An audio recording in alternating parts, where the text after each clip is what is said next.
আসসালামু আলাইকুম প্রিয় দর্শক, বিডি লস পয়েন্ট চ্যানেলের পক্ষ থেকে সবাইকে স্বাগত। আপনারা ইতিমধ্যেই আশা করি আইটিপি পরীক্ষার জন্য সবাই প্রস্তুতি নিচ্ছেন এবং অলরেডি অনলাইনে দরখাস্ত করে ফেলেছেন। তো আমি নিয়মিত এই চ্যানেলে আইটিপি এক্সাম প্রিপারেশনের জন্য কিছু টিপস দিচ্ছি।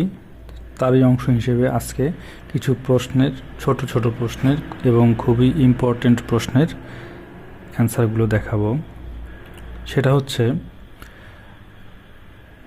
আয়কর আইন 2023 কোন তারিখ থেকে কার্যকর হয়? এটা খুবই একটি গুরুত্বপূর্ণ প্রশ্ন যে আয়কর আইন কত সাল থেকে বা কত তারিখ থেকে কার্যকর হয়েছে, এটা সবারই জানার প্রয়োজন। এটা কার্যকর হয়েছে 22 জুন 2023। বাংলাদেশে প্রতি বছর কোন তারিখে আয়কর দিবস পালিত হয়? 30শে নভেম্বর। এটা আমরা সবাই জানি বা খুবই একটি ইম্পর্টেন্ট একটি বিষয় যে বাংলাদেশে প্রতি বছর কোন তারিখে আয়কর দিবস পালিত হয়। এটার উত্তর হচ্ছে 30 নভেম্বর। তারপর আছে, আয়কর আইন 2023 অনুযায়ী ব্যক্তি করদাতাদের রিটার্ন দাখিলের শেষ তারিখ কোনটি? প্রিয় দর্শক, এটাও আমরা জানি যে এটা 30 নভেম্বর। আয়কর আইন 2023 অনুযায়ী ব্যক্তি করদাতাদের রিটার্ন দাখিলের শেষ তারিখ হচ্ছে 30 নভেম্বর। পরের প্রশ্ন হচ্ছে, আয়কর আইন 2023-এ মোট ধারার সংখ্যা কত? খুবই ইম্পর্টেন্ট একটি প্রশ্ন যে আমরা যে পরীক্ষা দিতে যাব, যে বিষয়ের উপর পরীক্ষা দিতে যাব, এটার ধারা বা অনুচ্ছেদ কতটি আছে এটা অবশ্যই জানা প্রয়োজন। সেটি হচ্ছে 345টি।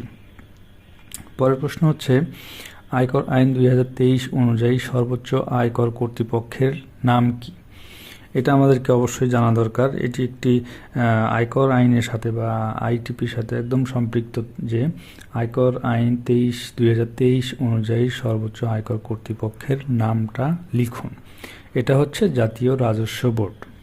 পরের প্রশ্ন হচ্ছে, বাণিজ্যিক গৃহ সম্পত্তি হতে আয় নিরূপণের ক্ষেত্রে মেরামত ও রক্ষণাবেক্ষণ খাতে অনুমোদনযোগ্য খরচের পরিমাণ বার্ষিক মূল্য এর কত ভাগ?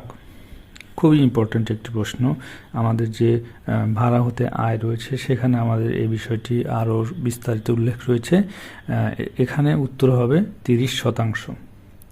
ব্যক্তি করদাতার ক্ষেত্রে বিনিয়োগ ভাতার সর্বোচ্চ সীমা কত?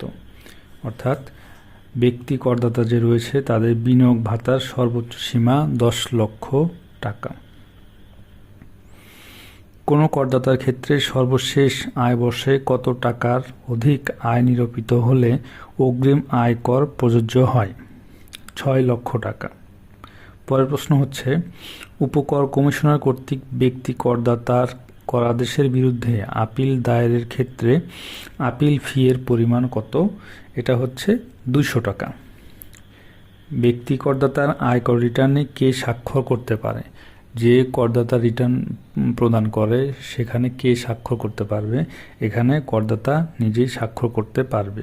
প্রিয় দর্শক, আজকে 10টি প্রশ্ন নিয়ে আলোচনা করলাম।